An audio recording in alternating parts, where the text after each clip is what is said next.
আমার ডিএলএড এর ট্রেনিং পড়েছে দত্তপুকুরের একটি স্কুলে। তো ওখানে বসন্ত উৎসব পালিত হয়েছিল 13ই মার্চ বৃহস্পতিবার। আর আমরা যারা ট্রেনিংয়ে গেছিলাম তাদের সবাইকে উপস্থিত থাকার জন্য বলা হয়েছিল। আমাদের একটা স্কুল অ্যাক্টিভিটি বেসড একটা খাতা তৈরি করতে হয়, তো সেখানে এই সকল অনুষ্ঠানের কিছু মুহূর্ত ছবির আকারে তুলে ধরতে হয়। তো দিনটি ছিল আমাদের পক্ষে বিশেষ গুরুত্বপূর্ণ একটি দিন। আর এই বাচ্চাগুলোর সাথে এই দিনটি উপভোগ করার মতো সুযোগ আর আমাদের আসবে না, তাই সবাই চেষ্টা করেছিলাম যে ওই দিন উপস্থিত থাকার। আমার একটু সমস্যা হয়ে গিয়েছিল। আমি বুধবার মেয়েকে ভ্যাকসিন দেওয়াই, আর ও প্রচণ্ড জ্বর এবং ব্যথায় কষ্ট পাচ্ছিল, তাই আমি সকাল সকাল স্যারকে বলে দিই যে স্যার আমি যেতে পারবো না। মনটা বড়ই খারাপ ছিল। সকাল থেকে তো মেয়ে আমাকে কাজ ছাড়া করছেই না। তারপর ওকে ওষুধ খাওয়ালাম। 10টার দিকে দেখি ও উঠে বসেছে এবং হেঁটে হেঁটে খেলা করতে পারছে।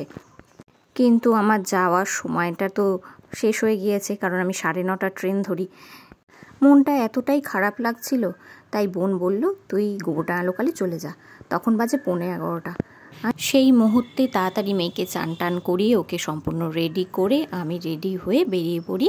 স্কুলে যখন গিয়ে পৌঁছাই তখন বেলা 12:30, আর অনুষ্ঠান তো শুরু হয়ে গেছে। আমি তো ভাবছিলাম হেড স্যার কী বলবেন, না উনি কিচ্ছু বলেননি। আমাকে জিজ্ঞাসা করলেন মেয়ে কেমন আছে। আমি তো পেয়ারে পৌঁছতে পারিনি, তো পেয়ারের যে অংশটুকু যোগ করেছি এটা অন্যের কাছ থেকে সংগ্রহ করা ভিডিও। অনুষ্ঠানে পৌঁছে তো খুবই ভালো লাগছিল। একের পর এক বাচ্চারা তাদের নাচ গান আবৃত্তি দিয়ে অনুষ্ঠানটাকে একেবারে জমিয়ে দিয়েছিল।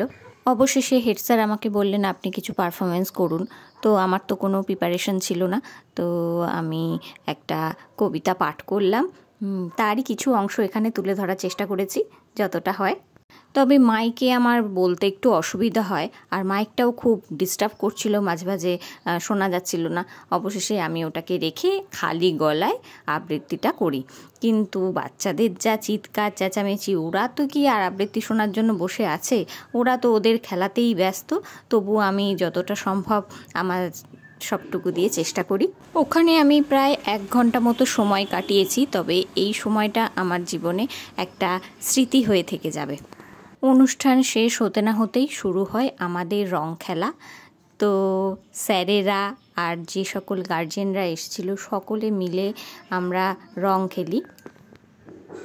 আর বরাবরই আমার রং মাখতে খুবই ভালো লাগে। কেউ যদি না মাখায় আমি নিজে নিজেই মাখি।